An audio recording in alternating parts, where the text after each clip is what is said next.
Okay, I think we're going to go ahead and get started here. Hello and welcome to today's webinar, Alice's Wonderland, Discovering Cincinnati's Amazing Startup Ecosystem Part 2. This program is proudly sponsored by P&G Ventures, Kroger, First Financial, North American Properties, Vora Ventures, and Taft. Today's webinar will have a Q&A session after the presentation portion. Please continue to use the Q&A tool at the bottom of your screen to ask your questions. A recorded version of today's webinar will also be provided a few days after this event. Please don't forget to fill out the survey on your way out. It takes less than a minute. Thank you all so much for attending, and I will hand it off to Eric to get us started.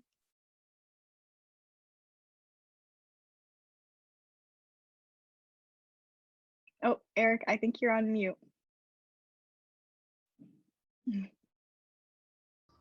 How about now? Is that better? Sounds good now. Yep. Okay, good. You're good to go. See, that's why we test these things out, make sure everything's working. But thanks, Anna, for the introduction. And for those of you that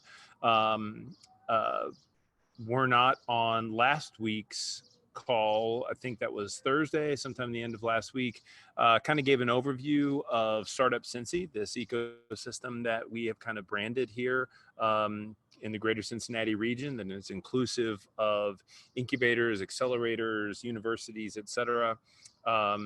Today, we're going to go a little bit deeper, specifically on Centrifuge, the organization that is behind this effort for the summer program.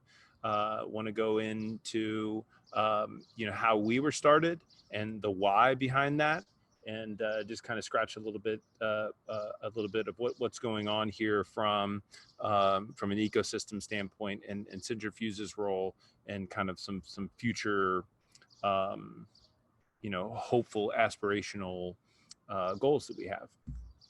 So again, by way of introduction, my name is Eric Weissman, Vice President with Centrifuge, been here for 7 years, part of the founding team. So I like to say that I was here when we were making things up. We're still making things up in pure startup fashion, but this will be a good opportunity to give everybody an overview of just how far we've come and kind of the reasoning why we do what we do.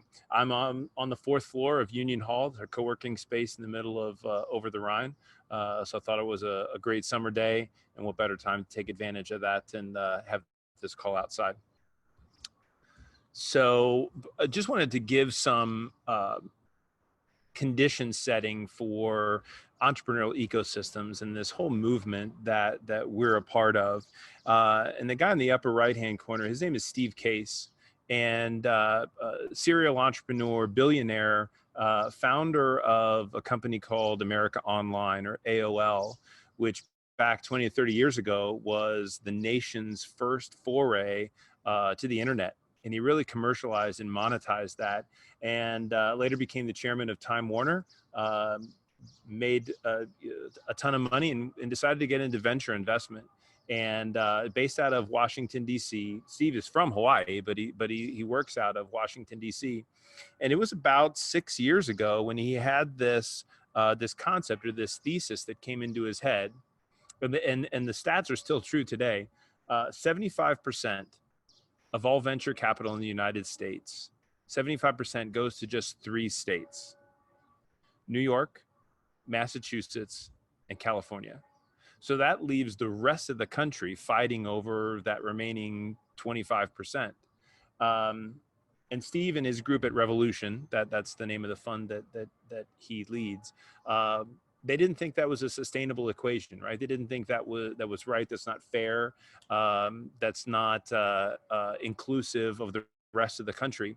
So they created an initiative called the Rise of the Rest, as if to focus on these non-coastal ecosystems and really find out a way that we can draw innovation and attract investment to these areas of the country that are ripe for investment and ripe for innovation. So Cincinnati has been part of the Rise of the Rest movement since its inception. We were on the very first road trip. So he paints this whole bus, wraps the bus and gets a bunch of VCs and congressional policymakers on board, and they come do a barnstorming tour of a number of cities on these road trips. We were on the very first road trip, and we were stop number 3. So we went to Pittsburgh, Detroit, Cincinnati, and Nashville.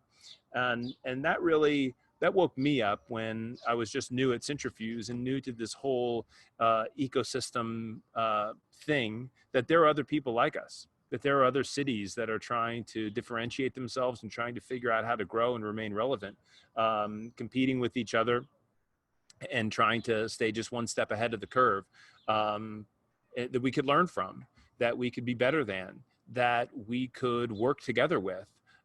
So they do summits. They do a summit each year, brings groups of us together. This was the first one of me out in front of the White House, trying to just, be silly there, but bringing Startup Cincy to the fore, and trying to concentrate on what we can do to rise above some of these peer cities and really fight above our weight class. A couple years ago, they picked the top 10 rising cities, and Cincinnati was number 6 on there.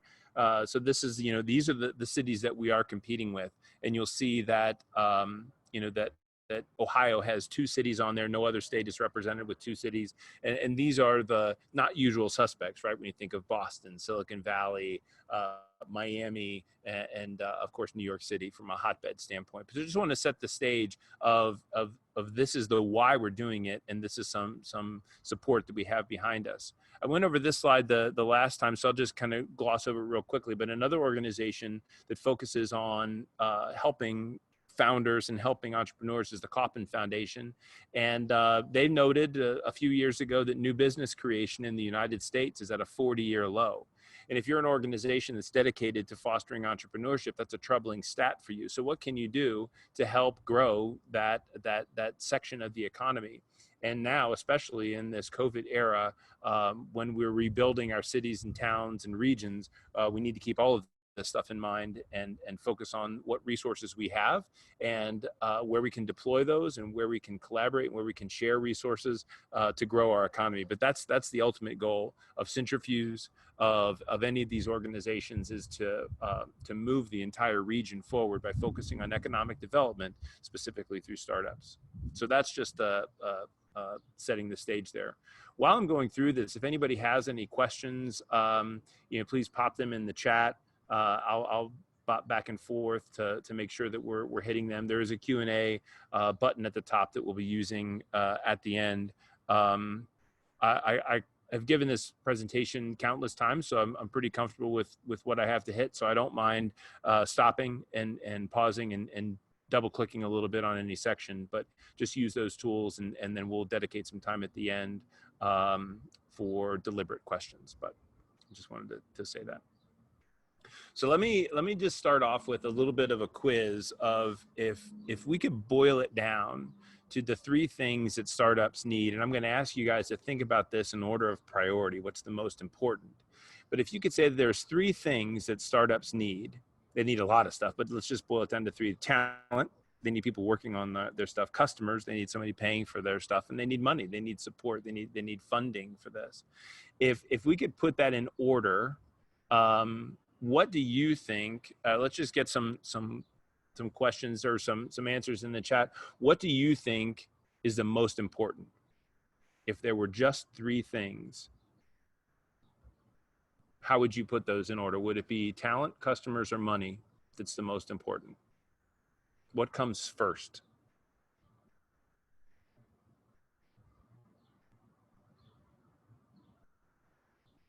Seeing a lot of customers. That's good. Talent, customers, money, customers, talent. Good.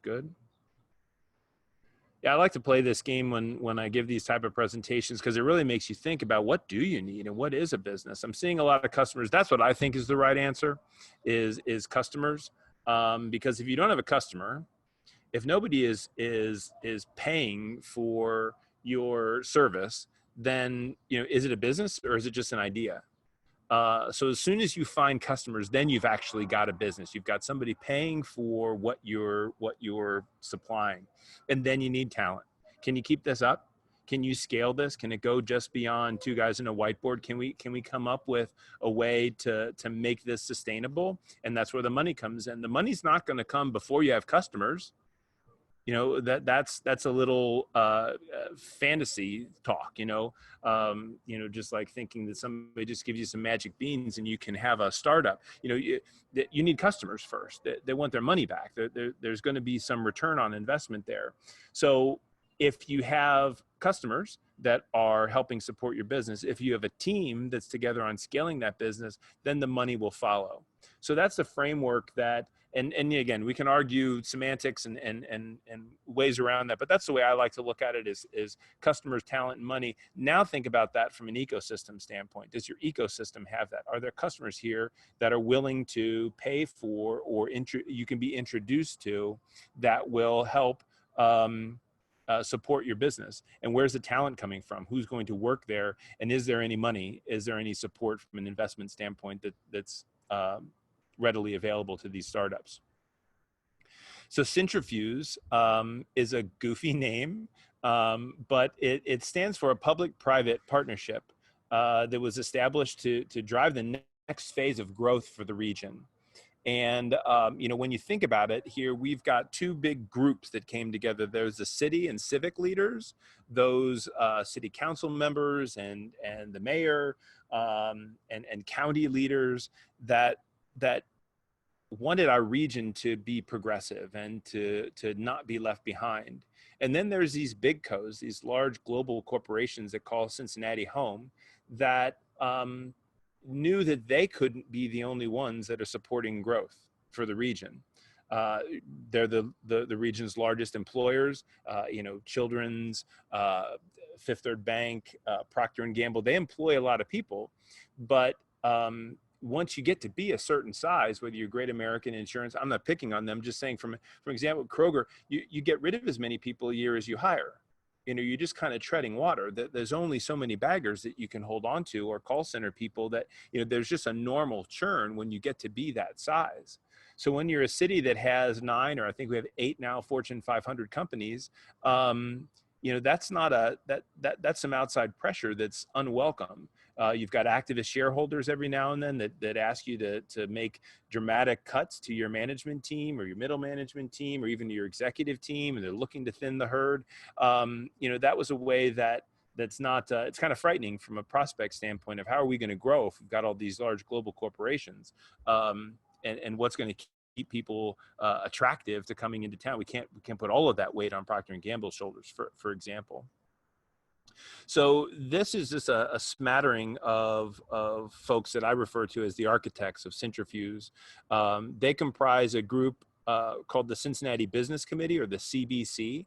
And back, boy, it was probably 9 or 10 years ago now when the seeds were planted. And I'll try to make sure that Zaina gets this, but you can go to our blog page on our website and search for Tom Williams. And he gave a speech 5 years ago when Union Hall celebrates his 5th birthday in August. And when the ribbon was cut on the building, Tom, who was one of the godfathers of the whole Centrifuge idea, he talked about how the idea formed, and what really prompted him to bring this up as a project that the CBC needed to pay attention to. And it had to do with 2 seminal moments in Cincinnati history that happened kind of like bang, bang, right? One after the other. One was Chiquita left town. So Chiquita used to be headquartered here, and it was one of our Fortune 500 companies. And through some tax incentives and other incentives by, I think it was the state of North Carolina, they ended up moving their headquarters there. So we lost a Fortune 500 company. We lost a lot of jobs, and we lost some of that ego, right? That we lost a Fortune 500 company. So that was a troubling statistic.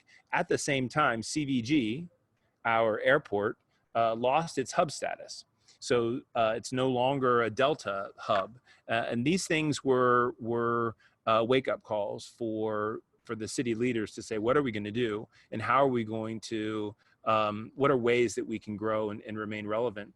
So they commissioned the McKinsey Group to do a study on our ecosystem, on our innovation ecosystem. And they interviewed hundreds of people and came up with a pretty comprehensive study of all the things that we needed to do and to address as a region if we wanted to move forward.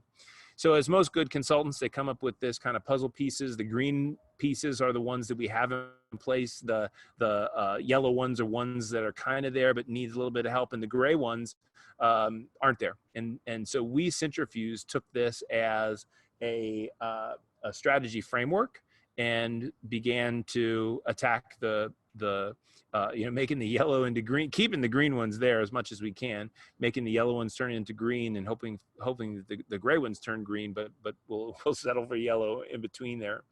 So if I can summarize this into really 3 chunks, what the study found was, for an ecosystem of our size, we should be getting more money from the outside.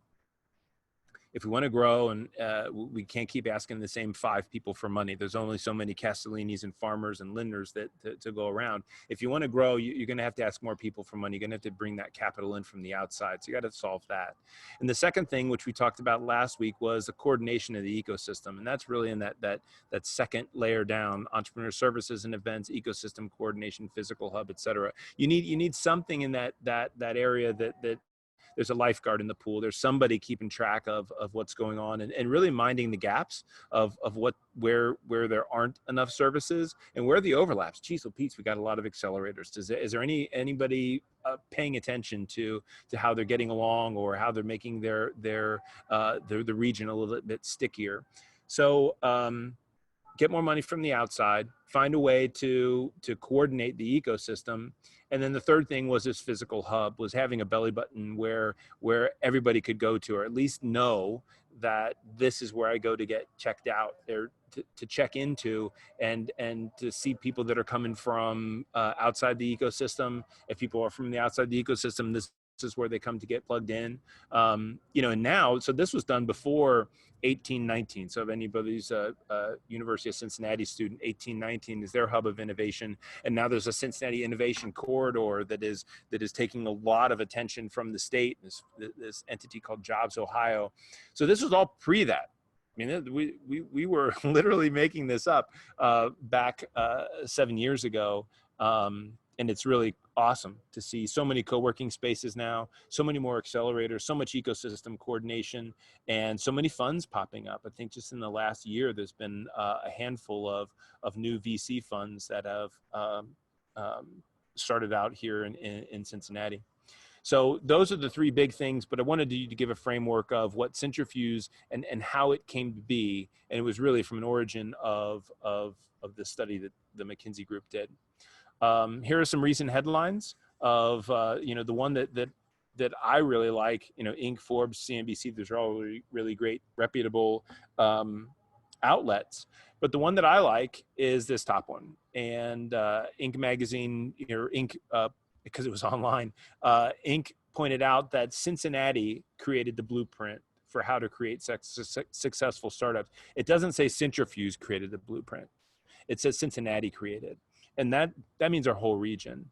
And without that type of collaboration, without that type of understanding where services stop and start, and where people can take over from, and who we need to get on a fast track, and who we need to pivot, and where we need to get investment, it's a whole ecosystem that's behind it.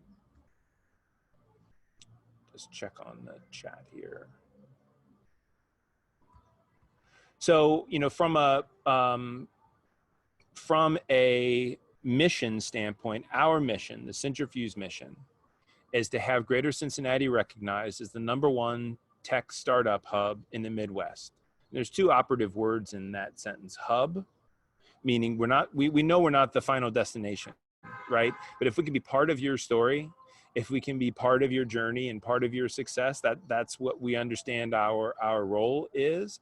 And if were it not for these introductions that we were able to give you to Procter & Gamble or to Kroger or what have you, then maybe you wouldn't have XYZ customer.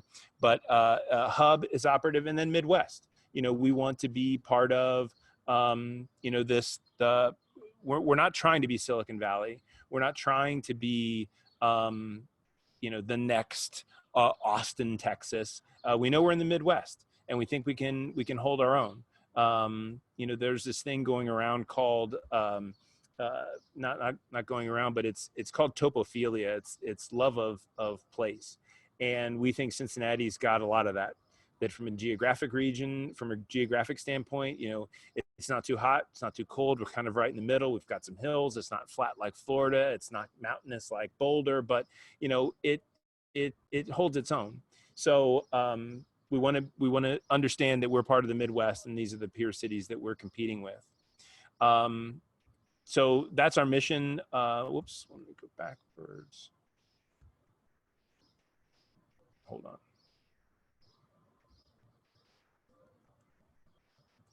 Well, I can't go backwards. But so the goal is to be the number one, to create a tech-based economy. That's the kind of the second component of it. So what is a tech-based economy? Think of it as an opposition to a service-based economy. So a service-based economy is like Orlando or Las Vegas, cities that are very dependent on services, on tourism, on gambling, on recreation. What we're trying to build is a tech-based economy, and a tech-based economy kind of recycles talent. So if you think about it from a startup founder, and maybe we have one that leaves a big co and starts their own company, attracts people to work with them, creates jobs, has some funding coming in from beyond friends and family, has a good stable of customers, and then has some sort of exit event. They either get sold or acquired by a new company, or merge with a bigger organization, and that's a wealth creating event that either the founder can go off and do their next thing, or they stay on and continue to grow and scale the company. But they have some sort of an exit event, and we hope that they recycle and become the next entrepreneur or the next funders of the entrepreneur. So that tech-based economy is critical to what we're creating, and the strategy of what we're doing is through the manufacture and the maintenance and the retention of an active network. And so these are all the components of our active network. We've got all 4 major universities here that are involved in Centrifuge. We've got investors, both from an angel standpoint as well as a big company standpoint, and the big cos. Remember, this was their idea. And I get asked this, dozens of times of, how did you get the big cos involved? And how did you guys, and the secret is it was their idea. It came from the big cos, and we just helped facilitate that. But at the center of everything needs to be startups. At the center of everything needs to be those founders, the people that are, kind of pulling the front of the train, and the rest of the cars, line up behind them. We need those women and men with big ideas, big scalable ideas that aren't afraid to fail, that need this active network. Back to the first question of talent, customers, and money, need to figure out how I can make those line up for myself and for my business, and get the right investment because I've got the right team, because I'm solving a big enough problem. So that's this active network that we refer to. So our assets here at Centrifuge, kind of working backwards from what, the way I laid it out at the front. Union Hall is that belly button. This is, again, where I'm giving this presentation from. 38,000 square feet just off of Vine Street and over the Rhine. Used to bring in about 100 people a day. Now it's more like a dozen people a day. But I think we'll get back to that, at some point, as people get comfortable with leaving their bubble and leaving their nest. More of a private office facility now. The people that want to have an energetic and creative environment to work in and really hone their startup. Then the people and programs, me and my colleagues that really work with our customers, the startups, on helping them get introductions to investors or to corporate innovation leaders that these startups may be solving problems that are keeping these big cos up at night. And were it not for Centrifuge playing that role, maybe they wouldn't have been introduced. Maybe it expands their brains a little bit more to think of other alternatives that they just weren't thinking of how to solve age-old wicked problems. But the centerpiece of everything is our fund. That's what really got everybody's attention. That's what sunk the hook deep into the big cos. was our very first fund, which we're on our second fund now, closed that last year. Both of them around $57 million. So got about $114 million in assets under management between these two funds. And that's the glue that really keeps everybody's attention on what we're doing, because we're bringing investors to town. We're bringing investors to meet other investors. So Cincy Tech is the lead, our seed stage investor here in town, and probably the most active, one of the most active seed stage investors in the Midwest for sure. We make it possible. They've got their own relationships, of course, but we expand that exponentially and really give another reason for somebody to look at Cincy Tech deals, or if Cincy Tech's looking to get involved in another deal. And I'm not speaking for them from their investment strategy, but more is more in this instance. So the syndicate fund is really at the centerpiece. So these are the things that we did in response to that puzzle piece of the McKinsey study. You just drop into the questions here. Common ground. Okay. Great. So yeah, just from a standpoint of definitions, and that's good clarification. A big co is kind of code for large global corporations. It does stand for Procter & Gamble and Great American, these giant companies, but it also is code for what's called middle market, or those companies that are just a little bit below big co or enterprise wide. So it's anybody that's just a little bit more than two guys in a truck, and something south of 20,000 employees is a big co. A startup can be, really there's various definitions out there, but it's the important distinction is, what's the difference between a startup and a small business? All startups are small businesses, but not all small businesses are startups. So a startup in the traditional sense of it is anytime you're taking somebody else's money, you're a startup. If you so those kind of tend to gravitate, those companies tend to gravitate towards tech or tech enabled. So technology has something to do with your solution, because it should be potentially venture backable. We want this thing to be scalable. So if there's technology as a part of it, then it's probably going to scale, which means VCs want to invest in it because they really want their money back quickly. Like 40% growth every quarter is what a VC is looking for, literally rocket ship growth. So that's what a startup is in the truest sense of a startup. But sometimes those get thrown around, and some people say, well, my mom's got a startup and she makes posters or macrame coasters. That's great. Keep going. We need entrepreneurs, but that's more of a small business or a lifestyle business. It's not something that is getting money back to its investors. So that's where where those between a startup and a big co. A VC, or I throw those acronyms around, venture capitalist.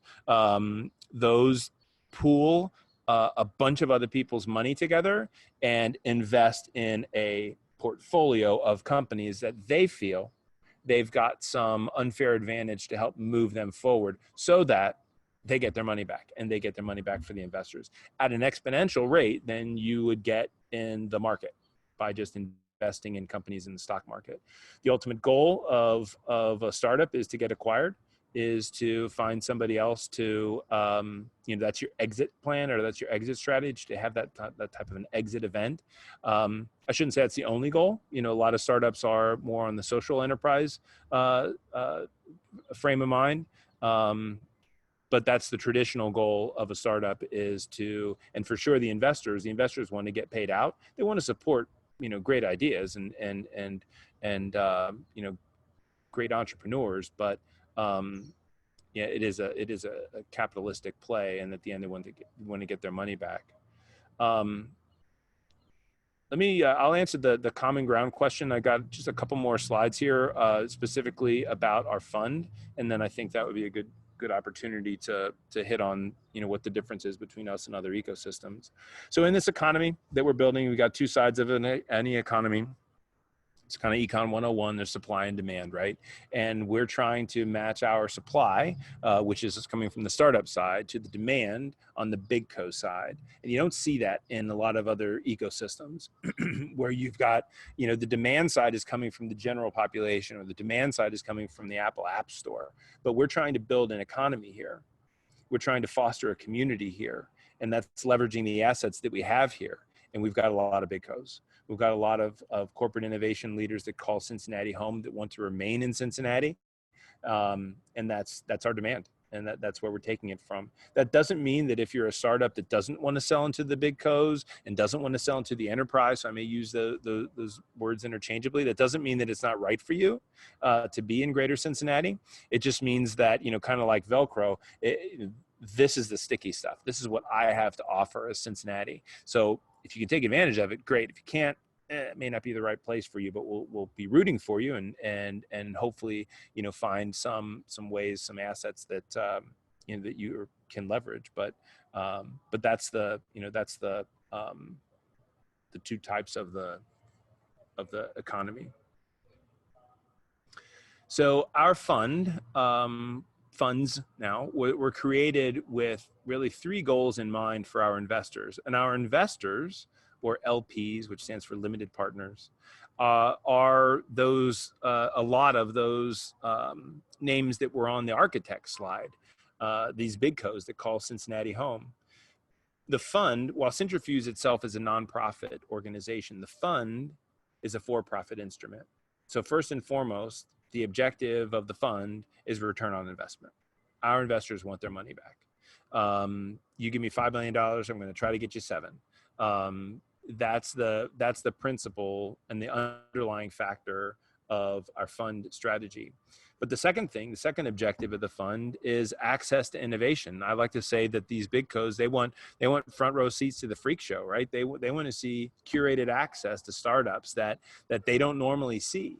And to a lot of big co's are very sophisticated and have really well-groomed machines and corporate innovation hubs and outposts and things like that. But not everybody has that sophistication. Not everybody has that discipline. So, and they kind of find it an intimidating world, right? That everybody's wearing skinny jeans and horn-rimmed glasses, and they get intimidated by that, like saying everybody seems so smart because I don't know any of the words that they're talking about. So can we be a Sherpa? Can we be their guide? Can we kind of help them through and figure out to navigate through some of those potholes? So they're looking for access to innovation. And then the third component is driving engagement in the region.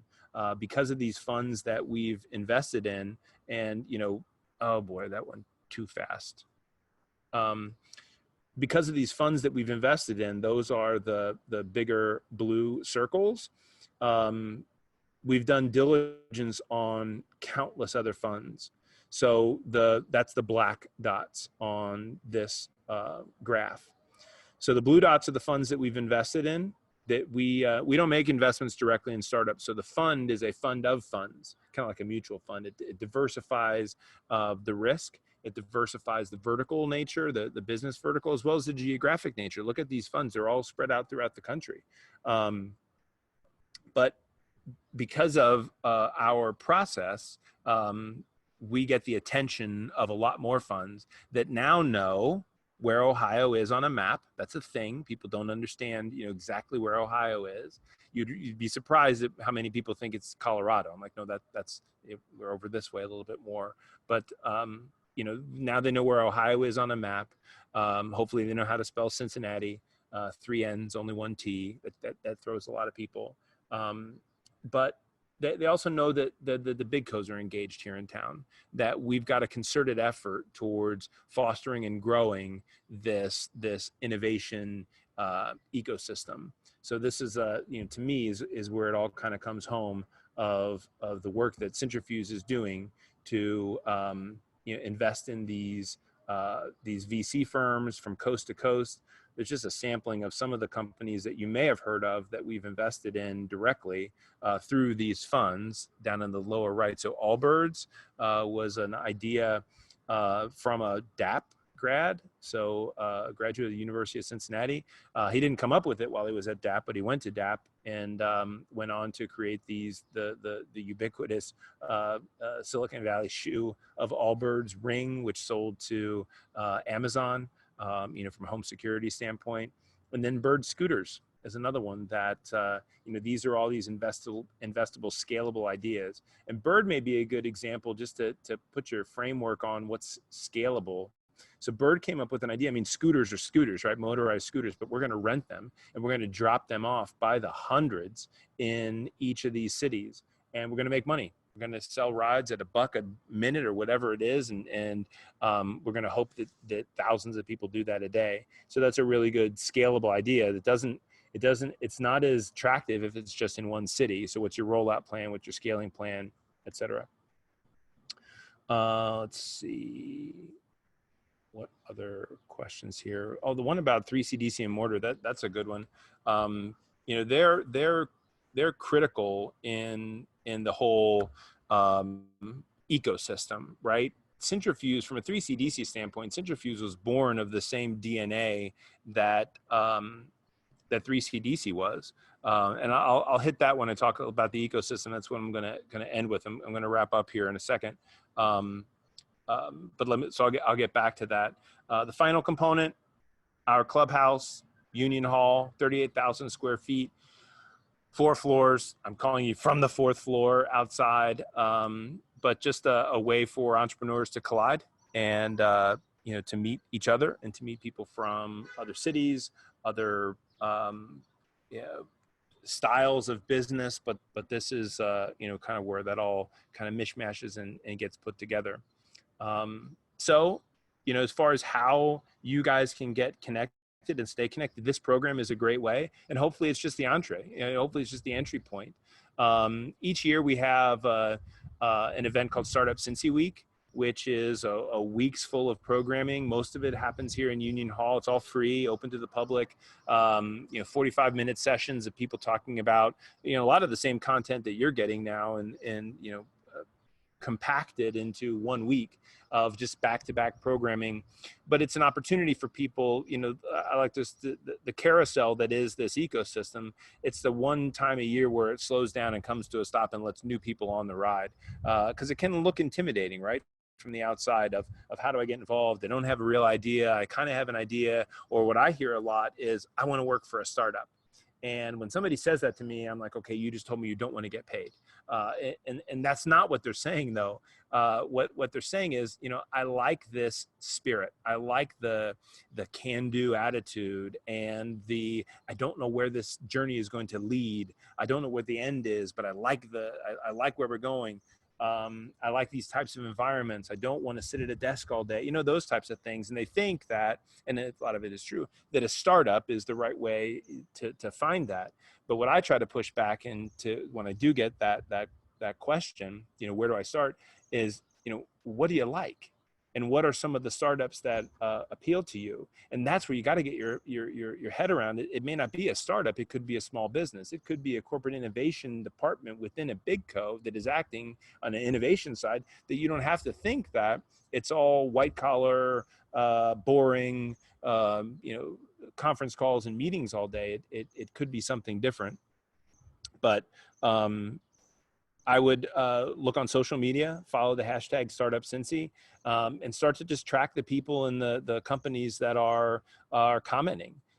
Just a couple weeks ago, a group called Lightship Capital launched the largest Black-owned, Black-founded, Black-funded venture fund in the United States, if not the world. Probably is the world for that matter. And they did it right here in Cincinnati. So Candace and Brian Brackeen, the founders of Hillman, which was one of the first Black-focused, minority-focused accelerators. And they started out of Union Hall. Now they're working out of 1819. But they do some really cool stuff. They have a pitch competition that's on the Twitch platform, so they call it Twitch Pitch. That is attracting startups from all over the country to get just a smattering of investment. It's not Shark Tank type stuff, but there's a lot of excitement and activity. So follow Brian and follow Candace and follow Alexis and follow all those people there that are, tweeting and talking about that, and follow who they follow and see who comments. And that's how you get involved in the ecosystem. And then once we get back to having these in-person events, you can say, I read your stuff, or I want to see when you're talking next, or can you introduce me to, or here's an idea. But the power of network and the power of networking will not go away, despite this little bit of a hiccup that we're seeing right now with the COVIDization of everything. So from a 3CDC and Mortar standpoint, they are part of this greater group that we refer to as Startup Cincy, which is what I dove into last week. So I don't want to go too much, repeat this too much, but it really stands for the ecosystem, a collaborative network of organizations and people that have a shared common goal, a shared manifesto, a shared way of thinking that we're going to be the ones that are moving the city forward. So we were recognized by the Kauffman Foundation as the #1 community in Ohio. But I want to get to this grid, and you can see how the whole ecosystem kind of plays out. Now, you're not going to find 3CDC on this map, because the people that 3CDC are working with from how they can help is really, they've graduated from here and they're looking for space. 3CDC is a great economic development partner of ours in neighborhood redevelopment. But Mortar, more specifically, when you're talking about underserved or underappreciated entrepreneurs and getting people that maybe formerly incarcerated or just down on their luck and never thought they could be an entrepreneur, you're going to go to Mortar, you're going to get a kick in the butt to you can do this. Their pitch events are like revivals. They're awesome. They're inspirational. You get really fired up, and that's their program, is to tell people that we're going to change your lives and change our community, change our neighborhood by focusing on entrepreneurship. So they've got programs in place to take people from from just zero to idea, and then that's where you can kind of see the rest of the ecosystem kind of takes over of, okay, now what do I do? Okay, I kind of maxed out, now what do I need to do? And so as you talk to people and as you get connected and you see somebody from Biologic, or you meet somebody that is an ECDI, now you kind of know, I studied the map and I know where that fits in, and I know that I'm a little bit early for this, or maybe I'm a little bit too late for this resource.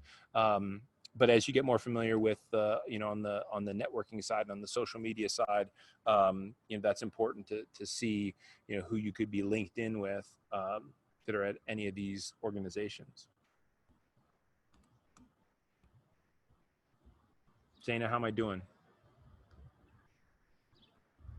You're doing great. I actually have a quick question for you. Yes. So you're on the Union Hall team at Centrifuge. I was wondering if you could talk about Union Hall, like the building itself, its role and how it contributes to Centrifuge and what it has to offer. Just because I didn't know that much about it before I started working here. So yeah, sure. I mean, I think that's great. Co-working spaces aren't that common in Cincinnati. We've never had a real problem with real estate. In other regions, and Indianapolis, for instance, has a network called Industrious. Industrious is a co-working group, and there's a lot of Industrious, Industrious Indy, Industrious Carmel, Industrious, and they are just open shared space. WeWork is another one, company that focuses on a lot of these large metropolitan areas that are looking for people that don't want to get into a long-term lease. So right away, these aren't 3-year leases that we're talking about. I mean, some of our programs, some of our, just month to month. It's just like a gym membership, right? Like, I just want to pay on a monthly basis. And you want to pay to do what? I think this is your point. I didn't realize that there was a place that I could just come and hang out and work in and drink coffee and, hang out at it's different than just a coffee shop, because when you go to a coffee shop, well, they serve coffee. That's their purpose. But so you're going to bump into those people that are just there to consume, but you're also meeting people there. You're also seeing people there that just meet either for a date, or maybe it's their church meeting or something like that. But when you come to a co-working space, the thought is everybody's here because they're entrepreneurial, or they're entrepreneurs, or they're doing something to move their business forward. So, it's that kindred spirit that we're not going to all goof around here. And, but at the same stretch, it's not a stodgy office building, and I don't have to worry about, cleaning the bathrooms, or paying for utilities. We've got more Wi-Fi than we need at the moment, but the bandwidth is considerable, and that's what it's set up to be. HCDC, Hamilton County Business Center, is another one. They have private offices, but they're not co-working space. There's no communal space where people are intended to collide and meet with each other. 1819 and at University of Cincinnati is a great space for innovation. And there are places that, they hold classes there. There's a lot of meetups there, but co-working space is a little bit different, and a little bit different of a concept for Cincinnati. So, they're coming. We have a lot. 1628 is down there, right off of Garfield. Novel co-working. There's a lot of co-working spaces that are bubbling up. CovWorks is one over on the other side of the river. So that's what a co-working space is a place that people pay to, just like a membership. And Fueled Collective is another one up in the northern rim of the city. Couple going to be up in Loveland, but I think it's all good. We need more of everything here in Cincinnati. So I view that as good competition, because it's a good sign, right? We have one more question that also popped up, a couple more questions that popped up in the chat. Mm-hmm. How badly has COVID affected these co-working spaces, Mm-hmm. and how long will it take them to recover? Well, that's a great question. Thank you, Marcus, for asking that question. I don't know the answer of how long it'll take for them to recover. Some of the people that are that come in here, on a daily basis that I see are, they're of the mindset that the transition period is over. Like, we got to get used to this. I've got my mask here. There's nobody around me, so I'm pretty good. But we've got to get on with stuff. We've got to get on to the business of business, and some of that is going to be interpersonal. So I think we'll find out. I think we're starting right now to pivot from a co-working in an event space to a private office and co-working space. We're just not having the events. They can't have them; they're illegal. But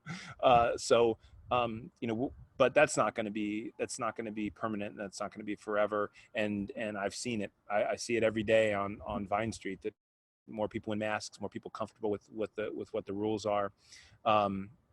So I think that the shock is real, and we've got to figure out a way to pivot that. So I think that, how badly has it affected? It's been dramatic. But, that entrepreneurial spirit of, okay, those are the rules. Now what are we going to have to do? Don't let that stand in our way. Can I answer the one about the lifestyle companies, if investors are focused on tech? So this is a great question, and we get this, a lot of, if only I had an investor, then I would have customers. That's one of the reasons why I wanted to start off with that equation of, you need customers first, and then somebody's going to pay for it. It's not like some of the movies or some of the fantasies that we believe or that we hear, only the good stuff about how somebody created their business and some angel investor literally floated down and read their mind and knew that they needed $1 million. So from a lifestyle business standpoint, you look at organizations like the SBA, Small Business Association. HCDC has a fantastic relationship with the SBA, and the city of Cincinnati has a lot of resources for microloans and micro investments. So groups like ECDI is a way to help out those companies, those founders that have that idea. The kind of help you massage through a business plan and try to figure out, okay, what's it going to take, and what do I have to charge, and what's the likelihood. So you got to do a lot of that homework first, and sometimes you can learn how to do that, but there's no shortcut, right? This is still a lot of work, and excuse me, a lot of what we face are founders that have what I call happy ears. They want to listen to just the good news, right? And they don't want to. There's a fine line between being so stubborn and so hell bent on nobody's going to take me off of this. This is my idea, and I'm going to stick with it. And people saying, don't listen to anybody else. Run through that brick wall. And then on the other hand, you got to say, like, this is enough. We just gotta pivot, move off of this. And our Midwestern humility does not do us any favors in that last category, where sometimes we're too nice.